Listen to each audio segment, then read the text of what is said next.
Welcome back to Turning Hard Times into Good Times. I am your host, Jay Taylor, and I'm really pleased to have with me once again Frank Holmes. He's been on our show a number of times. I would imagine almost everyone out there knows who Frank Holmes is. In case you don't, let me tell you, he is the CEO and Chief Investment Officer of U.S. Global Funds, which specializes in natural resources and emerging markets investing. But there's some other things there, too, that are quite interesting. It is quite a group of funds under the umbrella of U.S. Global Funds, and provides a good opportunity for, let's say, rebalancing. I think is one of the things Frank likes to do, rebalancing.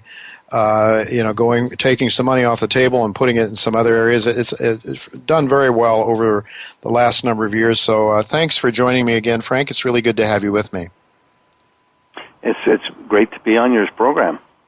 Always good to talk to you. And today I have to ask you about Janet Yellen. She was speaking, and it seems, Frank, almost the moment she opened her mouth, gold rose about 10 or 12 bucks, just like a rocket, straight up. How do you account for that? I mean, it wouldn't have even been a time for anybody to really weigh the words or to try to figure out what she was saying before the markets took off like mad. How do you account for that? Well, in the world of high-frequency trading everyone is so focusing on, there's the other real operative research is high-frequency research that drives the trading. And there are people that have written algorithms that scan every word she has to say, and within seconds, take a look at the 2-year government bond. And so in the 2-year government bond, it was tick by tick as it dropped a basis point for everything she talked about regarding inflation and deflation and concerns. As the 2-year yield started to decline, for every basis point you could see gold ticking up and the stock market ticking up. Mm-hmm. And what that's really telling investors is that rates rising are very, I just don't believe are going to be sustainable. And two, there is a concern for a couple of things. One is the profit cycle in America is peaking, and that will mean basically is a peak for employment. You have PMIs are slow in the world, so they're going to have to basically do a monetary stimulus, which is going to be negative interest rates. And the more negative a country's interest rates are, the stronger gold prices are in that particular country. And in 2011, when we hit $1,900 gold, we had the biggest negative interest rates. And what does that mean? It means what will the government pay me minus the CPI for that month, and is it positive or negative? Yeah.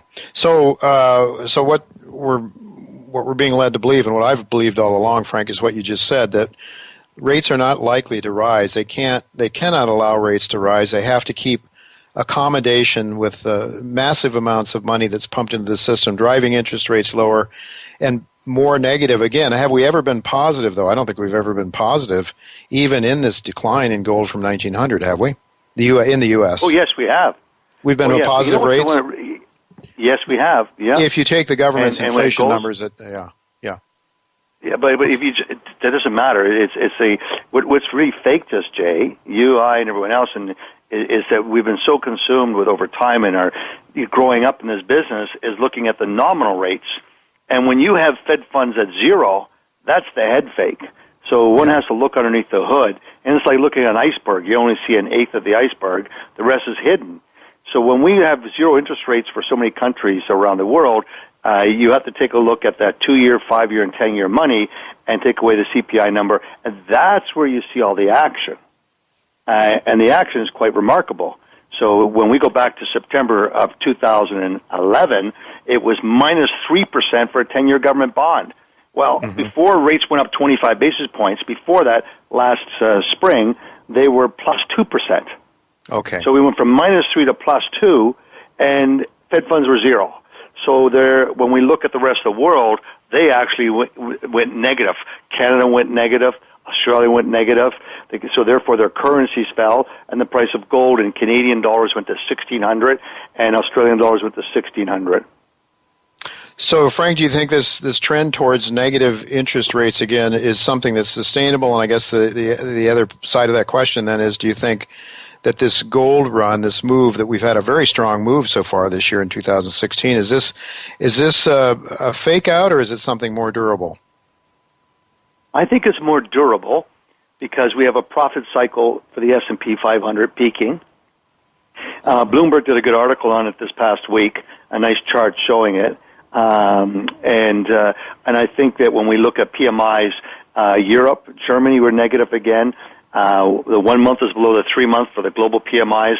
That means next 6 months, there's not a whole lot of expectation for big global economic growth, and there doesn't appear to be any fiscal stimulus that's really on side.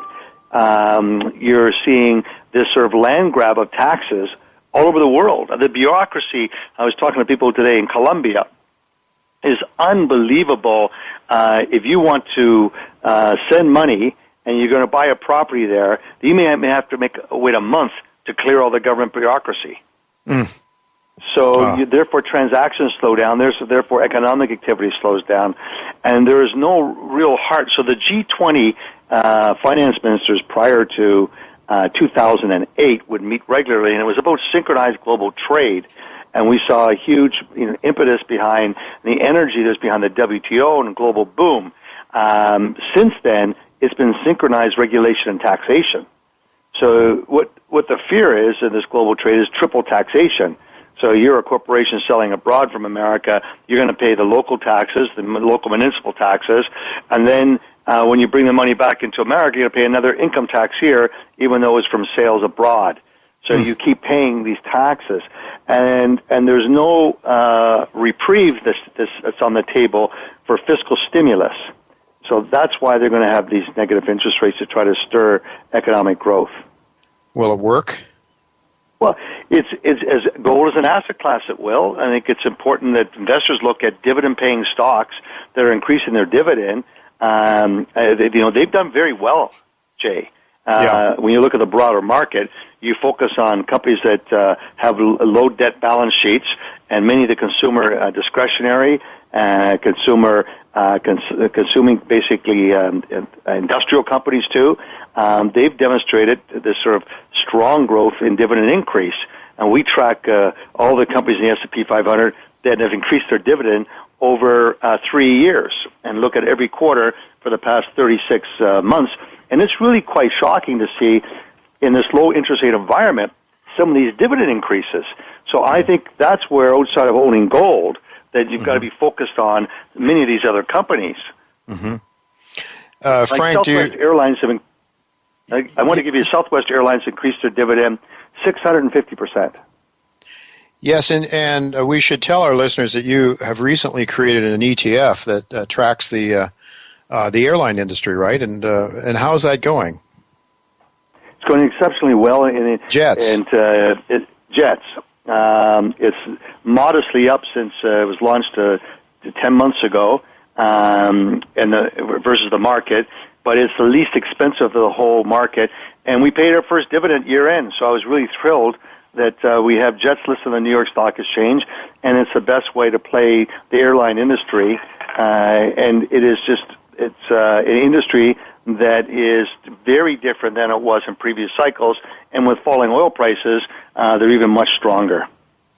Frank, your funds are not just based here in North America. You've got interest over in Asia and around the world, really. So do you see, what is your outlook for, let's say, some of these lesser developed countries, some of the, Asia in particular? Well, that's a great question, because it relates to what I was sharing with you earlier about interest rates. What is nominal interest rates? It's so easy to see going from 8% to 5% or 5% to 8%.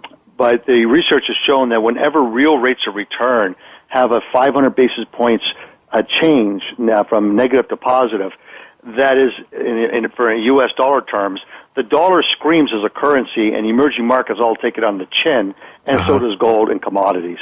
So I think we're getting a price reversal where we're going to have the dollar not as strong, and I think many of these emerging countries are looking much more attractive, and I think they've geared down to their cost structure, and I think that these are the positive parts.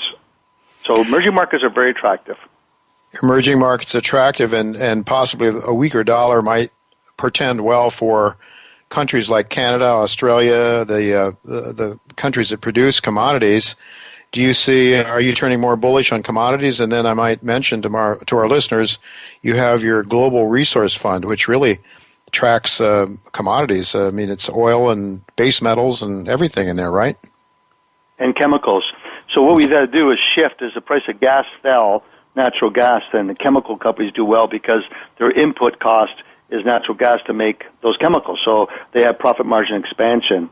And a lot of those companies in the resource, I think the average yield is like 5% in the resource fund. Huh. So why would you not buy those and go buy a government bond for 5 years paying you 1.5%? Yeah. So I think there's without being bearish on the whole part, is that some of these companies, when you look at the S&P 500, Jay, I mean, it's just really Capital One Bank.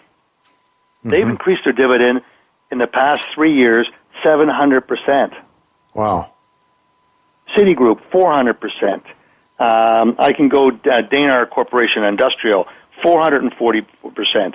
So in this low interest rate environment, listeners should be really focused on companies which our mathematical models show that the 3-year dividend growth is a key component versus what are they going to pay you for a 5-year government bond. That's sort of the trade-off. And so you're seeing that a lot of these companies have the capacity of paying these nice dividends. Host Hotels and Resorts, I think that they were up 122% increase in dividends. So you're not getting that income growth owning government bonds. Mm-hmm. No, for sure not. And I guess your models probably look very, very closely at the sustainability of those high dividends as well, right? The balance sheets of those companies are taken into account. The balance sheet and their cash flow. So we only focus on those companies that are in like the Nifty 50. They have the lowest cash flow multiples and the highest cash flow returns on invested capital with a balance sheet that is in the bottom half of leverage against the whole economy. Mm-hmm. So it's interesting to look at that when you look at so many of these companies, even boring companies, I would say like L Brands, the dividends increased to 100%. Mm-hmm. So many of your listeners are going shopping at these places, and so you can see Signet Jewelers, that's selling gold and jewelry and diamonds. Well, they've increased their dividend over the past 3 years by 80% increase in their dividend. Wow. Simon Properties by 45%. So I think there's lots of interesting opportunities when you look at the overall S&P 500 that you drill down to those companies that have dividend increases trading at low cash flow multiples and low debt to equity that you need all the time, that you use. So that's where the opportunities are in this economy. Right, and by employing those disciplines, Frank, you're avoiding buying companies that are over-leveraging to pay dividends. I mean, there's been some of that too, at least from what I understand. In other words, you're looking at your gearing ratios, your leverage ratios, your balance sheet. So if somebody's really misbehaving to that extent, they would then not qualify probably for your funds. Correct. In our Global Resource Fund, one of the things we own is Vulcan Materials. Mm-hmm. And Vulcan Materials in the cement business, and they compete with Martin Marietta. Uh-huh. And one of the things they did is they cut back their supply during the recession of 2008. They just cut it back to maintain their prices. They laid off people. They said, the gravel's not going to evaporate, and it's not going to rust away, so we're just going to produce less and maintain that pricing power. Mm-hmm. And now as the economy started to turn, they started increasing their dividends. You know how much their dividends have increased in 3 years? I have no idea. 900%. 900%. Wow. So what sort of a yield would they be giving now, Frank, just to give our listeners an idea? You might not know offhand, but no, their yield is modest because their stock is appreciated with those yields. Uh-huh. So where you're seeing is that money is flowing into those companies which have the financial capacity to maintain that dividend growth. Sure. So money is attracted to it. Sure. And so that shows up in our Global Resource Fund. That's like, I'm trying to give you a name that would show up. And so the build out and upgrading a lot of the highway system in America, which was passed through Congress and Senate, then the Vulcan Material companies of that nature, Martin Marietta, they participate in those expenditures. So that's how you try to make money in this type of overall economy. All right. We only have about 4 minutes left here, Frank. My engineer is telling me, but I should mention it's the Gold and Precious Metals Fund. It's symbol USERX, and the World Precious Minerals Fund, UNWPX. Just briefly, take a minute to tell our listeners the difference between those two funds. Well, the U.S. Global Investors First Fund's U.S. Global Gold, as the first no vote gold fund in America, it's only producers. Whereas World will have the specs in it, and it will look for those companies which are brownfield going into production, those that have big reserves on a per share basis, so the odds favor they'll get bought out by a major. So that has more of that flavor. But we're really proud of those funds is that the FT index, which we have to beat, or the other index, we've far outperformed them. And over the past 12 months, those indexes are down. They've been up 45% year to date, and our fund's up 40-some-odd% year to date. But over 12 months, they were plus 20%. So we had less declines, and we far outperformed the GDX and GDXJs by cash management, looking at companies with better balance sheets and high-grade producers. So they're their gold funds, and the one that we always like to tell investors about is the fund which we've had 21 years of positive consecutive performance in rising interest rates and falling stock market crashes has been near term, NEARX. Yeah. And it's munis, and it's quality rated munis. It's short term. That's why we've been able not to have losses in stock market crashes and interest rate hikes. And so we're very happy about that because everyone should have a place to park their cash. And money funds offer you nothing.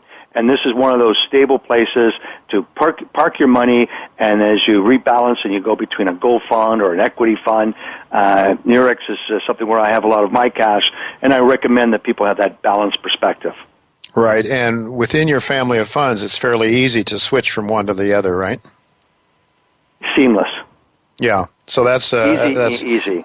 That makes a lot of sense then, to keep some money if you want to have some liquidity around, keep it in the near-term fund, and then draw on that when you want to buy something else. I know you've been really big with a minute or so left here, Frank. You've really been big in rebalancing.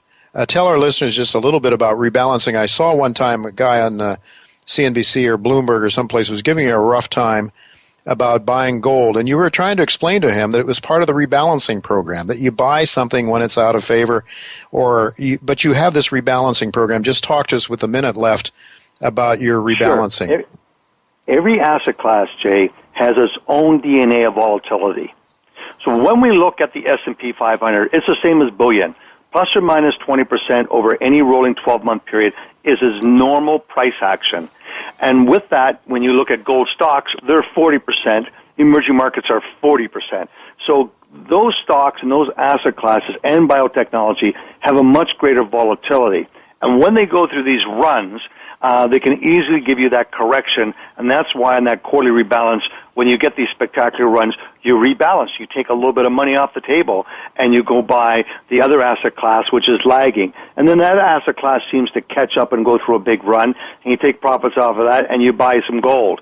So all right, well, Frank, year-end, it was great to buy gold. All right, Frank. We're out of time, unfortunately, but you explain this, and where can people go to follow? Because you put out a lot of information. Just Google U.S. Global, I suppose, right? And get on your mailing list? usfunds.com, and go to Frank Talk. usfunds.com. Very good. Excellent. Thank you Happy very much. Happy investing, everyone. Thank you, Frank.